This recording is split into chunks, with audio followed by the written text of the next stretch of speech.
Right, good morning members. Welcome to this meeting of the Peak District National Park Authority on Friday 24th of January. Before I launch into the agenda, I'd just like to welcome our boardroom apprentice, Amanda Martin, or Mandy as she prefers to be called. You all should be aware of the fact that we put in for a boardroom apprentice, and here she is. So welcome, Mandy. Would you like to just give a very brief pen picture of who? Thank you. Put your mic on. This is all new technology to me, so That's okay. I'll try my best. We've all been there once. Thank you. So Mandy Martin, absolutely delighted to have been matched with Peak District National Park Authority as the boardroom apprentice. I come from the Lake District originally. That's where I grew up and spent most of my life. So I value and understand the value of having access to nature, but I also understand the challenges of balancing that with the needs of protecting the environment, local communities, livestock and livelihoods. The Peak District National Park Authority has a very special place in my heart. This is where I got engaged. This is where I spend most of my holidays, and I do try and come up at least once a month to have a walking weekend. My background is 20 years in financial services. Half of that was in learning and development, the other half was in strategy. More latterly, I have spent a period of time in defence, again in strategy, and now I work in green energy, again in strategy. So I'm very much looking forward to getting to know you all, learn from you all, and hopefully have the opportunity to give something back for this wonderful opportunity. So thank you. Thanks, Mandy. I was going to say, if you hadn't, it's a contribution that you can make as well as learning from our experiences. And if anyone wondered, Janet Dugdale is Mandy's mentor, which is why you'll see them almost joined at the hip for a wee while. Mandy's with us for 12 months. Okay, if we can go into the agenda, we start with apologies for absence. I have apologies from Andrew Gregory, Bill Hanley, Andy Nash, Becky Woods, Rachel Bennett, Jill Heath, Andrew Hart, Dermot Murphy, Charlotte Farrell, Matt Buckler and Jean Warmby. I'm almost tempted to add Uncle Tom Cobley. So there's so many members that aren't able to attend through no fault of theirs, I hasten to add. I've not been informed of any urgent business, nor of any public participation. So we're on to agenda item 4. Are there any declarations of interest that any members wish to make? Ginny Priestley? Probably in common with all members. I've had the email from the Peak Park Parishes Forum. Okay. Yep. Okay, that applies to all members. Perhaps I should add that I'm also a member of the Peak Park Parishes Forum. Okay, thank you, Patrick.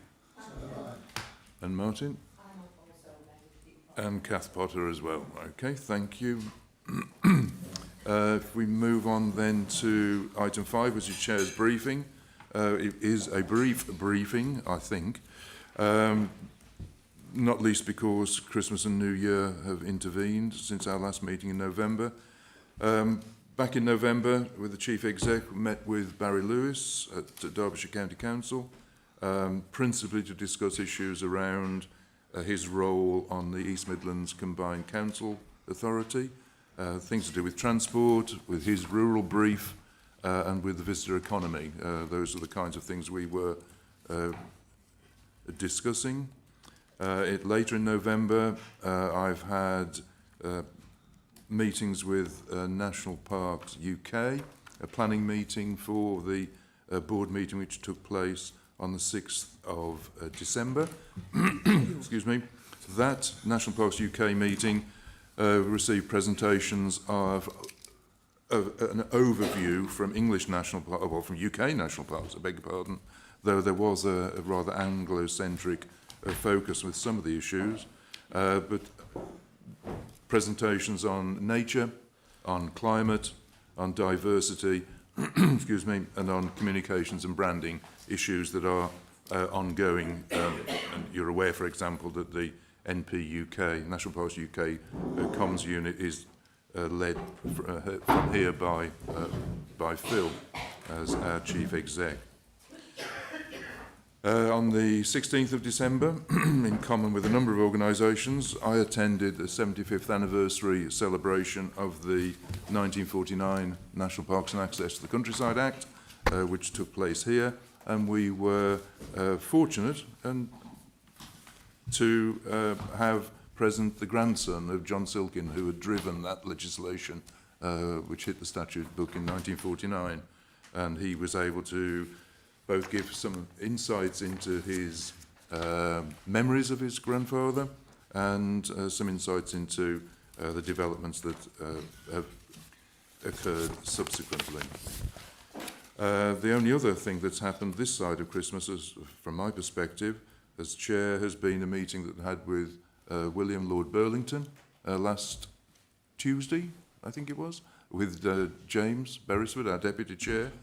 And again, issues discussed there were revolved around East Midlands Combined Authority and the rural transport and access to the countryside, and particularly to areas like Chatsworth, or the number of people, about engagement with particularly young people in the context of the Night Under the Stars initiative, and how Chatsworth is engaging with that, and how and what partnerships might occur between us and the estate, and then general things to do with the economy and the local impacts that are occurring as a result. So that's my briefing, members. That was for information. So if we can move on to agenda item 6, governance reform recommendations to DEFRA. Phil, you want to lead on that? Yeah, thank you, Chair. Hello, everyone. I really welcome us having this discussion here as an authority on governance reform. We know it's a priority of the new government to look at governance in national parks and protected landscapes. We were actually due to have a couple of DEFRA colleagues here with us today to hear the debate face to face. I understand they're dialing in, couldn't make it, but hopefully for the next authority meeting we'll have a similar group here actually listening, seeing an authority meeting live. So what we say, we've got the ear of government, okay, and what we say as an authority is it's an opportunity for us to state what we feel about potential governance reforms. And what we're trying to do here with this paper and this recommendation is just establish in principle a couple of points, not the detail.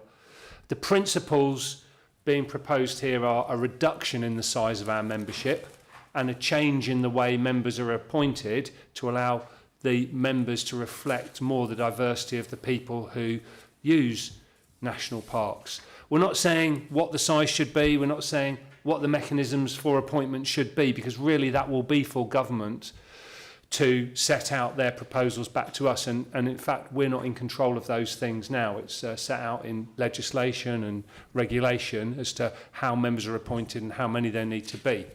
So it's really we've had a members forum discussion on this that was very interesting. Now it's come forward as a proposal or as a recommendation that we make some representation to government which says that we support reductions in the size of the authority and changes in the way members are appointed. So that's the main points there, and it's really up to members to discuss those points and see whether they do agree with that. Okay, thanks, Phil. I think as the issue of the email from the Peak Park Parishes Forum has been raised and everyone's received it, I'd just like to say that from my perspective, and I hope I speak for membership, welcome those views.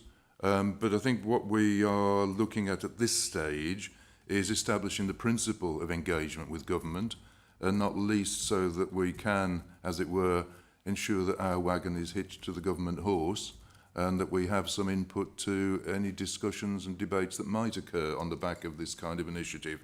I think at this stage, with all due respect to the forum, that level of detail that they are describing isn't appropriate at this moment. It's welcome. We know what the forum's views are, and we can carry those forward with our own views. So I hope that chimes with people. But members, the floor is yours for discussion, comment. Anyone? Patrick and then Janet. Patrick Brady. A question first, actually, Chairman. Phil said that this is about a change in how members are appointed. That's not a message that I got out of reading the report. Could you explain that? Mm-hmm. Phil? Yep.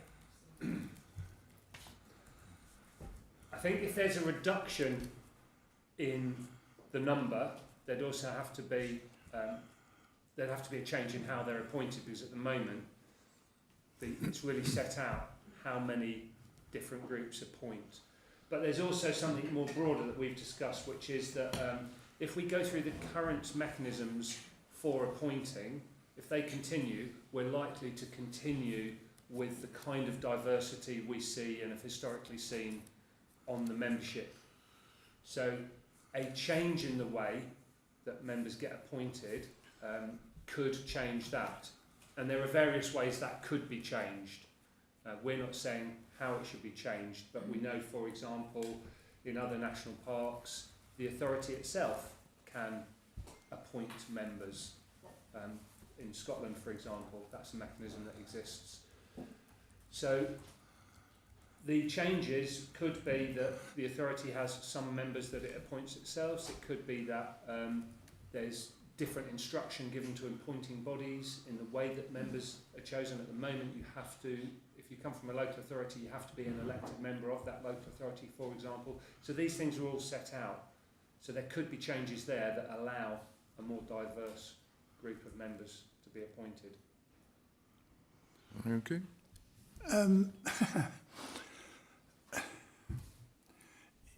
It seems to me, Chairman, that if you are going to set down some principles which govern how the authority is to be appointed, we need to look at the conflicting interests and be clear about how each of those is going to be addressed.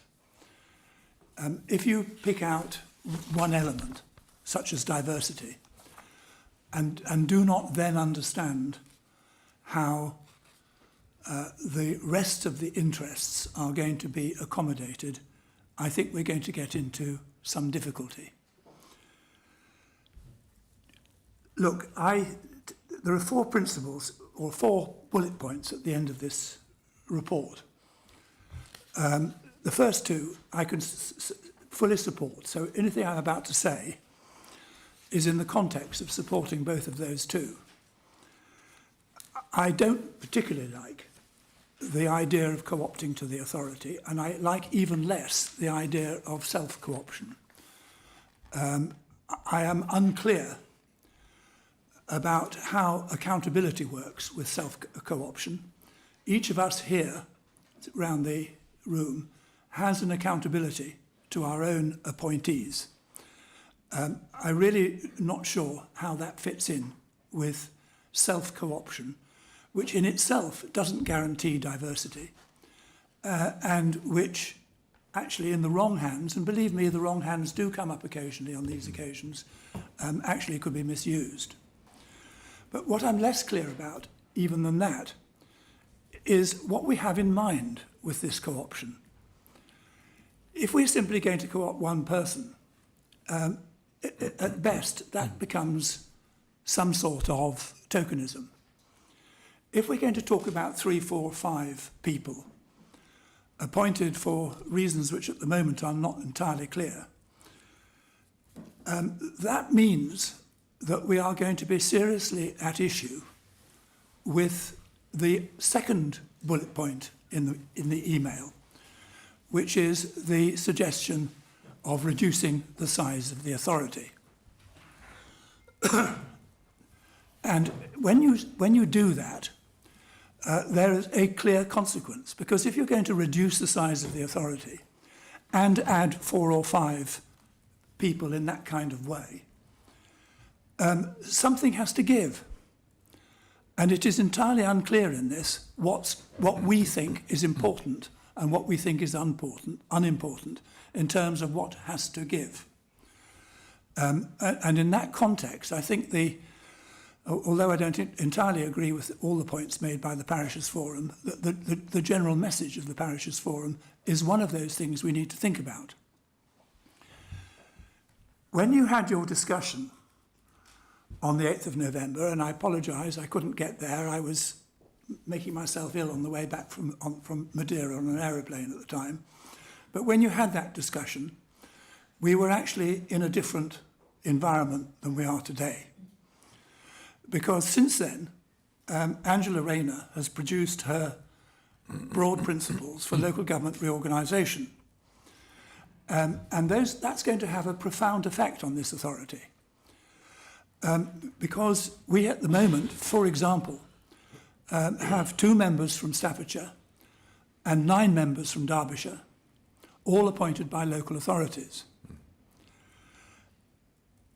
In theory, we're going to end up with a North Staffordshire authority and a North Derbyshire authority, which in theory, in turn, could reduce the size of the authority by 9 members. Now, anything that we start to think about here needs to be thought about in that context. But in the process of losing those 9 members, we need to recognise that at least 4 of those, and quite often, when Derbyshire County Council gets it right, 6 or 7 of those members actually represent places within the national park. You know, Derbyshire Dales members are invariably based in the national park. High Peak members invariably either are placed in the national park or they represent wards in the national park. That will go. And the question then remains as to how the local voice, the local representation, the local people who are being dominated by, well, not dominated is the wrong word, who are having their lives influenced by what we do here. How are they going to be represented, and in what form and style are they going to be represented? Can I just interrupt there for a moment, because I think I'd take issue with your comment that 9 would be lost, because I understand in the Yorkshire Dales National Park, with the creation of North Yorkshire Council, that the number of members hasn't been reduced. There's just an enormous number of members now from North Yorkshire Council. So I think we try almost second-guessing what might happen. And I go back to my earlier point that what we're looking at now, I think, is the principle of examining how many and in what form the membership might represent both the constituency within the national park boundary and the constituency out with the national park boundary. And it's that principle, I think, that we're trying to establish. And our approach has been influenced by the indications from government that government is looking to reduce the number of members. So, in a sense, what I feel is we're trying to do is both help the process within government, but from the front foot rather than from a defensive position. Well, can I finish the point? Because I was about to come on to precisely that point. Okay. Because historically, the record of some of the authorities, historically the record of Derbyshire and to some extent Staffordshire has meant that the people that they appoint have not been people from within or close to the national park. They have been from quite far away. And I mean, I remember when I first joined the authority overhearing a conversation, overhearing's the wrong word, it was directly under my nose, a conversation where a member was asked whether they were going to stand for the National Park Authority again after the elections, and the answer came back, no, I'm going to apply for the Fire Authority because it pays more. And we've got to get away from that sort of thing. And you need to understand that the reason that parish members were appointed was because particularly Derbyshire County Council, but elsewhere in the country as well, they were not responding to the need for local people to be represented properly on the National Park Authority.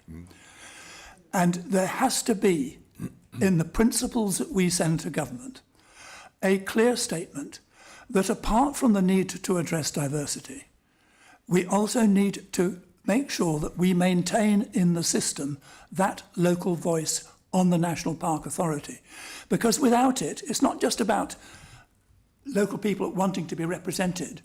It actually made the life of the National Park Authority more difficult because of the antipathy that there was and the feeling of remoteness that there was from the way it operated. Sure. And we have got to find some way of getting to grips with that. Yeah, and I now, think... can I just... Sorry, I know I'm being boring, but I want to finish the point I'm making. But the solution to this lies somewhere slightly differently, because we have to see this in the context of the new Rayner proposals, and we need to think about how this question of diversity is met.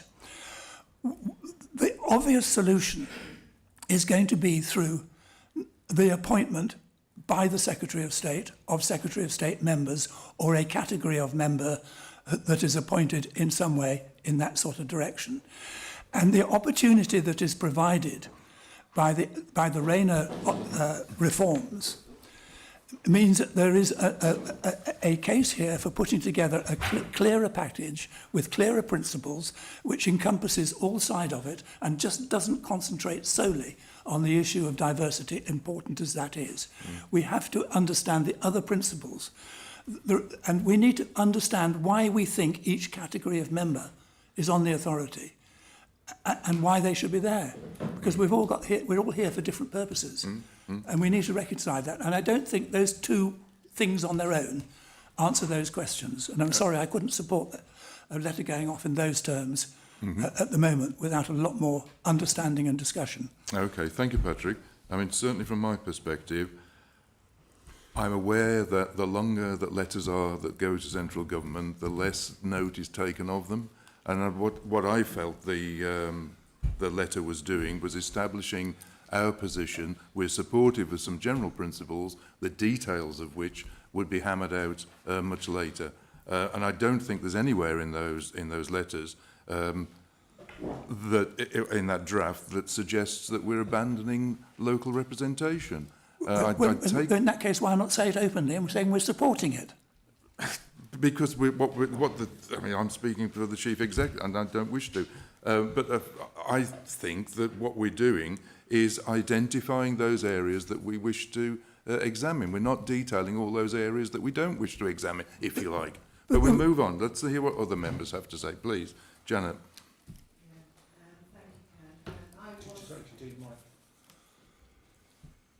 Your mic, Patrick. Thank you. I was at the Members' Forum in November, so was party to those discussions, which were very helpful. I'm supportive of these recommendations, and I agree with Ken that a short, sharp letter is an important thing to send to government. I think what we're saying here is actually what we want to be is on the front foot and be part of the discussions for structural changes that will be happening anyway to us, regardless of whether we like it or not. And it's much better we're part of that discussion than we're not. The final bullet point about powers to appoint some of its own members is supportive of giving us the powers. It doesn't mean we have to use them. That would be our ability to do so if we chose to do so. It doesn't require us to do it, but it will give us flexibility. And because of that flexibility, I do support that. But I think I would just like to make some more general observations as well, if that's all right. The first one is the number of members we have. I mean, we do have a lot of members. It does feel clunky. But Patrick mentioned, the reason we're all here, we've all got different reasons we're here. I disagree. We're all here for the same reason, which is to work collectively for the furtherance of the purposes and the duty of the National Park. We might have different perspectives on that. Some of us might come to this from a local authority perspective or parish perspective, or myself as a national member, a skills-based perspective. But it doesn't mean we don't operate on multiple levels there. I live in a parish. I live in the park. I'm a National Secretary of State member. There are local authority members here, as we've seen in the skills audit, who've got tremendous skills and experience to operate at board level. They're not just here to be representatives of local people. They're here to offer a whole lot more. So we should be looking at double, triple dipping in terms of how people are contributing to the park and not just saying it's about representation or skills, because we're all here collectively for the benefit of the National Park to do both or all three. The other thing I really would have a plea for, and I'm very keen that we take this forward constructively with government, is that we are able to recognise that the current membership have some tremendous things to offer for this board, for this authority, if we have, and we're facilitated to do that. And since the new CEO's come along, we've had much greater opportunity to work in partnership to take that forward. So having that constructive conversation is really, really helpful. But I think my final plea is, we can be labelled, we're local authority or parish or Secretary of State. It would be a real shame if we go forward in this debate on the basis of self-interest. We should not be doing that. If reducing the number of members means reducing the number of National Secretary of State members because it's required for the benefit of the whole board, fine. I have no problem with that. And we should not be just thinking about self-interest. My final point, if I may, is representation doesn't just sit with the people sitting around this room. The authority has numerous ways in which it hears from its users and from local people. We've heard from the Peak Parishes Forum. Anything you've seen on the local plan has got mass consultation on it. The management plan that went out, there's huge amounts of consultation on that. People have opportunities throughout to consult. Any planning application has parish consultation on it. Individuals can be consulted on it. So representation is not just the 30 people sitting in this room. And I think the authority works widely to find other ways of getting that representation and hearing those voices. But I'm supportive of these recommendations and happy to move that motion. Thank you, Janet. Thank you. James, and then Chris, and then Simon. And Mike. Thank you, Chair. Actually, in my time here, I very much enjoyed working with this membership and the skills and the input from members, and I don't think this is necessarily an out-of-hand criticism of what we've got. Clearly, we could operate more effectively and perhaps in a more representative way than we currently do. I think the important thing here is not to worry too much about the what's, the hows, and the where, whys and wherefores.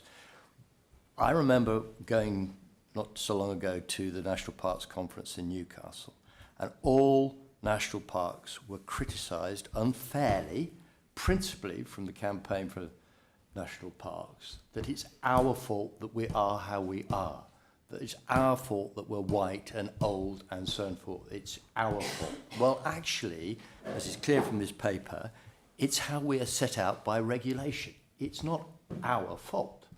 And as Ken has, our chair has rightly said, there is mood music in the background about actually something being done to us because we can't do it ourselves. If we write to government in this way, expressing our willingness for change and our willingness to explore different avenues of representation, I don't think we're casting ourselves in a position where we're going to be held hostage to fortune in future.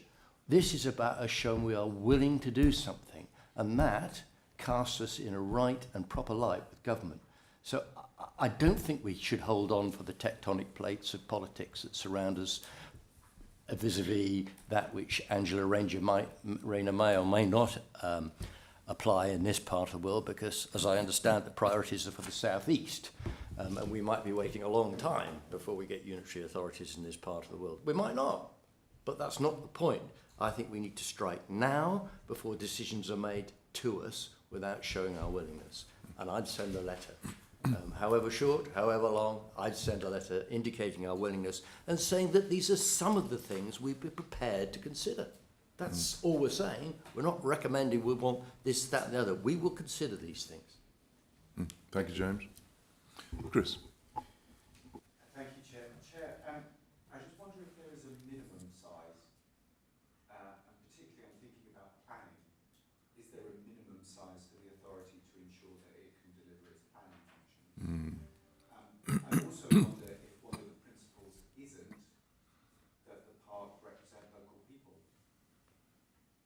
call it, is local people who live in the park who are directly affected by it being a national park. So there should be some principle around that, I think. I also do think, and maybe it's not for this letter, but at some point we do need to have a discussion about the implications of local government reform. Can you put your microphone on, please? Oh, I'm sorry. Yeah. We do need to have a discussion about the implications of local government reform, because it could easily be there are already metro mayors who have spatial planning responsibilities. There are authorities around the national park, particularly mine, who are currently prioritising devolution with a mayoralty deal. And so it could well be that around us, metro mayors have spatial planning, and then, and I apologise if my 15 years as a civil servant has previously has somewhat coloured my view. There will be a point, at some point, at which DEFRA and the Ministry of Housing go, oh, hang on a moment, we're both talking about the same thing. Should we perhaps talk together? Because they're not doing it at the moment, I can assure you. Okay, thank you, Chris. As to minimum numbers, I don't. There isn't any stab at that, and I think again in the context of a general letter that just said we would wish to engage. My feeling would be that we don't want to set up hostages to fortune by putting figures in at this stage. That's something I think that needs to develop as and when any debate occurs, will be my feeling. But that's for members to consider further. Simon Thompson. Yep. I would be supportive of sending a letter saying that we support a decrease in the size of the board to make it more efficient. I would be very supportive of sending a letter that we would be very willing to look at mechanisms to increase the diversity and make the authority more representative, both of the people who live in the park and the people who use the park. I disagree with James because I think this goes beyond expressing a willingness to consider mechanisms. It's actually expressing support for two mechanisms. One is co-option and the other is appointment by the authority of its own members, and I do not support either of those options. Mm-hmm. There is an existing mechanism via the appointment by the Secretary of State, which uses an open process of anybody can apply. It is competitive so that you get theoretically the best candidates. God knows whether in practice that works. And DEFRA, of course, have a very clear diversity, equity and inclusion policy. Now, I represent one of the failures of that policy, but actually the Secretary of State appointed members are more diverse than the rest of the authority, and therefore it is working. So if we have candidates who we feel we would like to co-opt, we should encourage them to apply for a Secretary of State appointment. Thank you for that.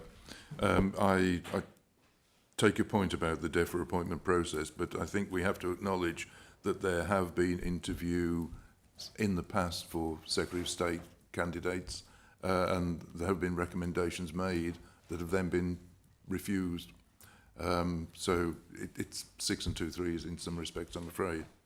But yeah, points taken. Thank you. Mike Chaplin, then Kath, and then Martin.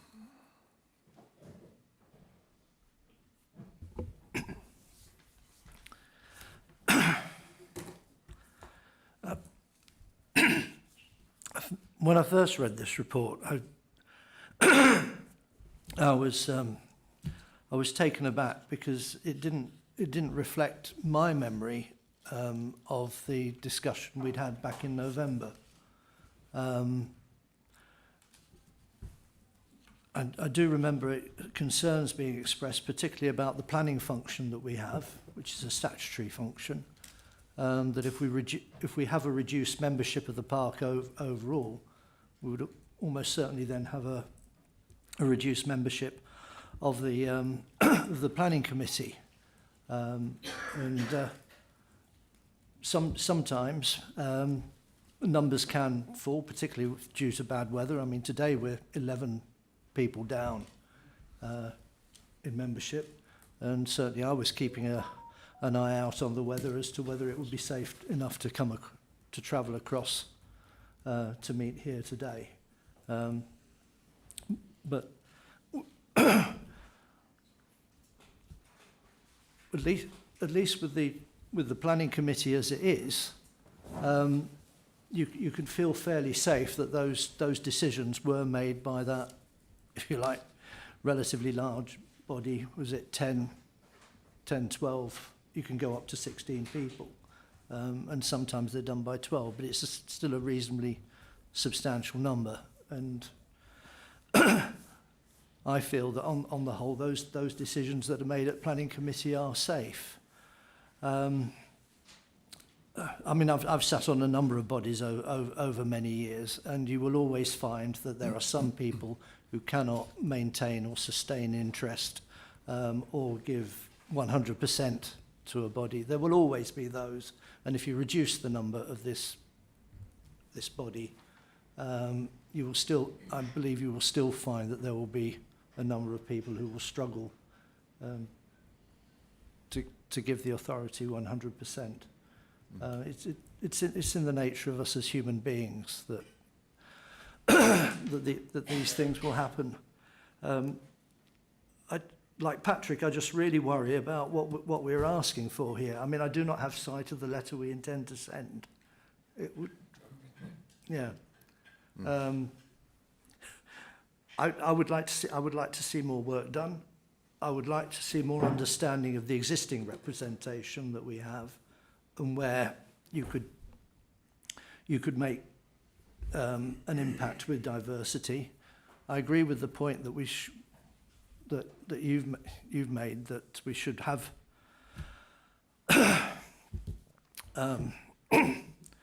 that we should be encouraging people that we believe who could make a contribution to apply through the Secretary of State process. It's clear that a lot of you who've come through that route do bring a lot to this authority, and it is of great value. But I think we should be using that mechanism more to try and get more people through from ethnic minority backgrounds. The Angela Rayner proposals, when they do come, will make a big difference, particularly to the Derbyshire authorities. And I'm just worried that I don't really want to. I suppose what I'm saying here is I don't want to see a letter going off to the Secretary of State without us having seen it first. If we are minded to approve this, but personally, I think there should be more work done before it. Before we agree these recommendations as they are today. Okay, thank you, Mike. The one comment I would make before I ask Phil to make any response he might wish is that there seems to be a presupposition that our division of committee membership would stay the same. I mean, if our overall membership numbers are changed, then I think it's beholden on us to review the way in which we function as an organisation. So I think that's why I'm reluctant to get into detail at this stage, because we're looking at the principles and the issues that we'd like to discuss with government. But before I go to Martin, Phil, is there anything that you'd like to respond on that? Yeah, thank you. Well, I really welcome hearing the points and the debate. That's exactly what we wanted. I do think, just to pick up on a few, I mean, clearly other national parks have smaller boards and make planning decisions effectively, so I'm less concerned about that. I think there's ways of addressing that.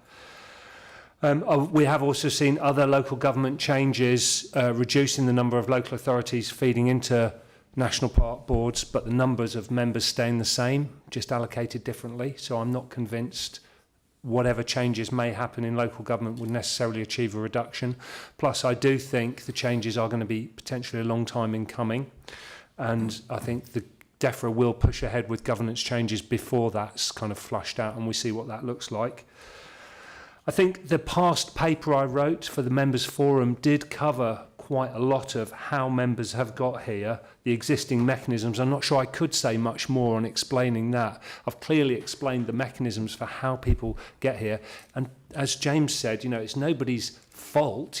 We've benefited from really good members from all sorts of routes, but the long-standing reality is the membership of this authority does not reflect the diversity of wider society and people using the national park.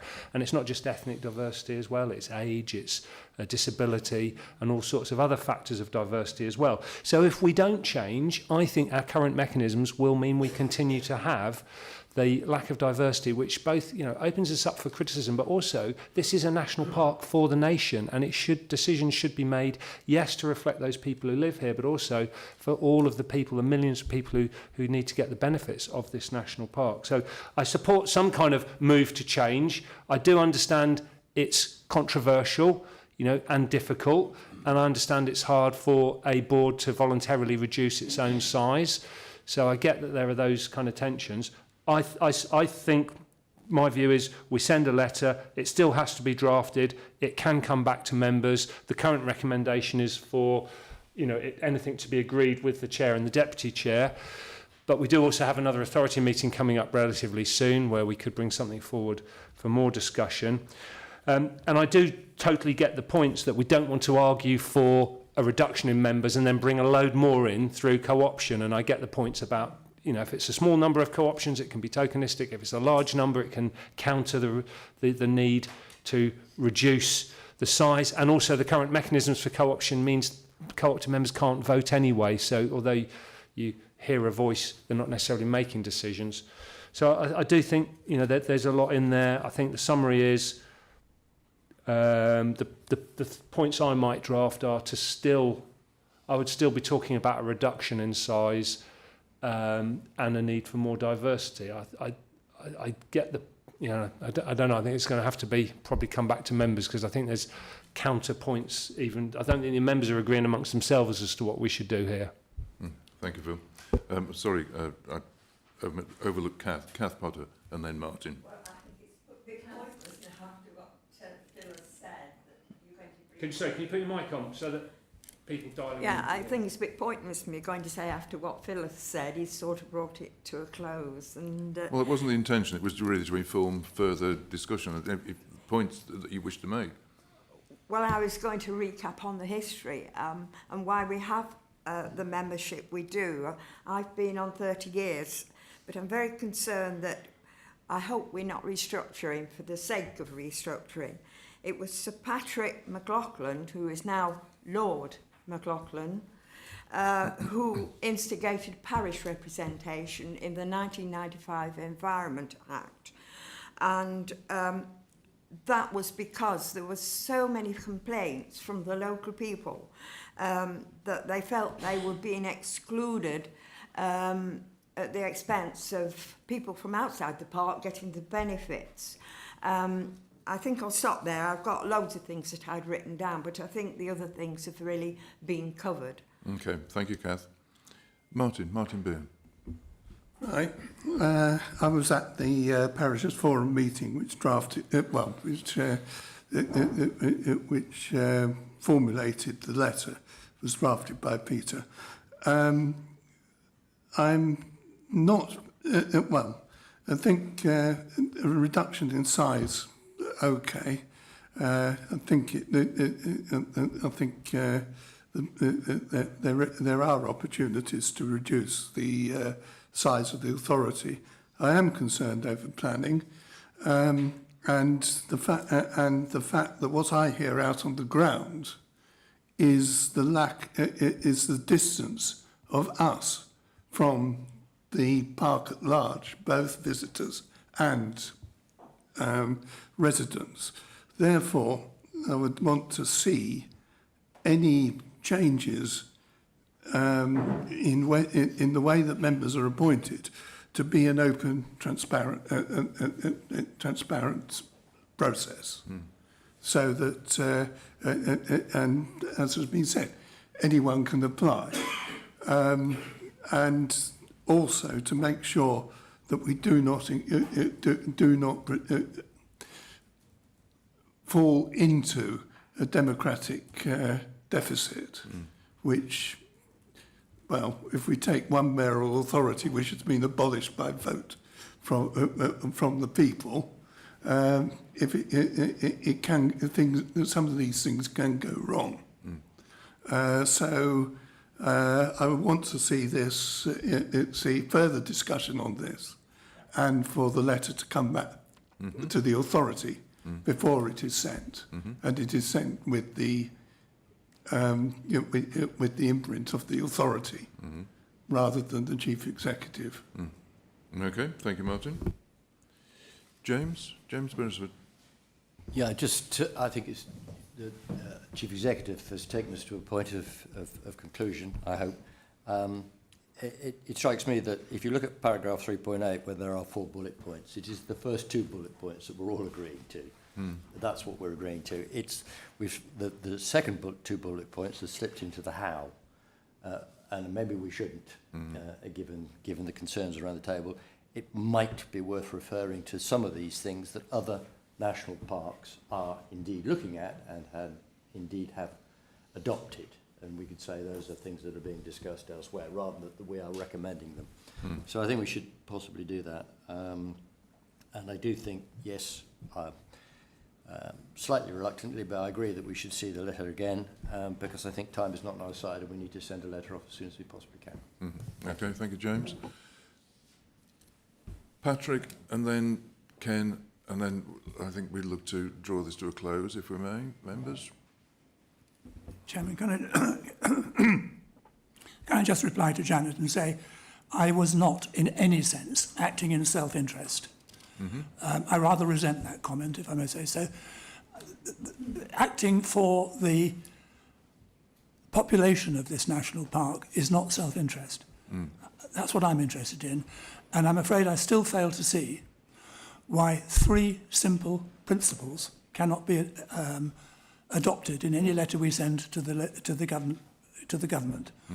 The first is about diversity. Second one is about the size of the authority, and the third is about some response to the local democratic deficit. Those are 3 simple messages which are 3 pillars upon which the future shape of this national park could be based. And I don't see any reason why that has to be left out. Okay, thank you, Patrick.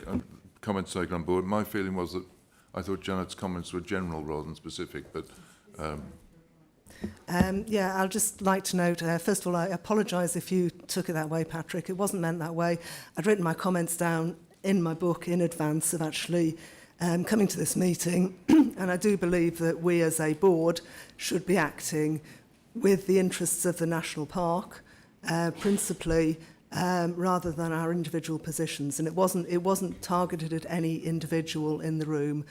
Is to say we should be acting for the collective interest. So it was not targeted at you. It was a comment that I'd written in my book prior to actually coming to this meeting, and I was going through my comments. But I apologise if you took it that way.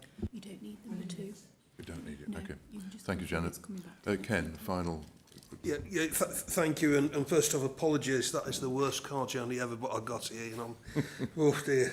Don't know what to say. Right, a couple of questions and points. And first off, the actual size of the board. I don't know why it's larger than others, but I wondered if one considered the Peak District's immediately adjacent to very high population areas. You think, so in my area, about 2.7, 2.8 million to Greater Manchester. You've got sort of West Yorkshire. You've got over 2 million. South Yorkshire, you're about 1.5. Then you go down, obviously, to Darton. Obviously, the people who are probably most likely to use the park and for future generations, you know, obviously, you know, go back to the Great Trespass when people were not allowed, you know, people in terrible conditions. So I think we've got to consider that, you know, and really, as was said here, it's for everybody and for the future. The second point, really, local government reorganisations. I understand the plan is to make unitary authorities throughout England. You know, so you've got like dual authority, like a county council, and indeed, I was picking up one yesterday. It was mentioned that's even being pushed through very quickly, and the places that haven't got a mayor will get mayors, and that will go. So that comes on to my final question, which is really a hypothetical question. I don't know if Phil or Ken would know that. If these proposals are accepted, when would they be implemented? That's, you know, so hopefully that's my comments are helpful. Thank you. I think if I may respond on both our parts for that, against that question, it's how long is that piece of string? Yeah, I think it's an unanswerable question. So thank you for that. Members, taking the comments on board, I know that the recommendations have been moved but I propose, subject to that being accepted by the mover, that we delete the second recommendation, that we leave the recommendations just as what is currently item 1 or paragraph 1, but with the caveat that we bring a draft letter back to a future authority meeting. I say future, I take on board James's point sooner rather than later. I think it is important. I'd hope that it comes to the 7th of February, but there's often as many a slip betwixt cup and lip, as it were. So I would suggest that we leave it as a future authority with the expectation that it will be the 7th of February, but there's no guarantee at this stage. Phil, have you any... I just go to Phil just to make sure, as the author of the report, that that's... I'm happy with that. I'm slightly worried about drafting a letter in a authority meeting. So if I bring a draft letter to the next an authority meeting, which is what's being proposed, I'm sure people will want to edit that, make changes, and then we get into that kind of drafting by committee. So I'm mindful of how we handle that. I do think I can go away. I hope colleagues in DEFRA have been listening into this debate, which is why it's really important. We use our mics for those on the recording to hear. So I will talk and try and get some feedback from DEFRA colleagues if they have heard this debate. And hopefully for the next meeting, those colleagues will be here as well to both hear the debate and possibly able to join in as well. Yeah, okay, it may be that it's a series of bullet points that pick out the issues that folk have raised and make the response. It's up for grabs. Janet, sorry, Mike. Final point? Well, I was going to suggest the 3 points or bullet points that Patrick made about diversity. I missed the other two. Sorry. The one was about representation, and and the one in the middle was about reducing the overall number of the board. Be included in that letter if members are minded to support. Yeah, well, I'm aware that Phil has been making notes, and the chief exec has been making notes as we've been going through. So those points have been taken on board. Well, I'm assuming other people might be happy with that. They might not. Yeah, but at the moment, the recommendation as it stands is that we make representation to the Secretary of State, and the underlying element of that is that we bring something back to a future authority meeting prior to a missive being sent to the Secretary of State. Janet, are you comfortable with that amendment? Can I have someone to second that? Ginny Priestley, thank you very much. Can I go to the vote? All those in favour of the recommendation, moving the recommendation? Okay, counted. Any against? Any abstentions? 1. Thank you, members. That's amended recommendation has been moved. We now move to part B. So we have to... There's a draft motion at agenda item 7 that the public be excluded from the meeting. Can I have someone to move that, please? Janet Dugdale, second. Martin Beer. All those in favour? Show of hands. Any against? Any abstentions?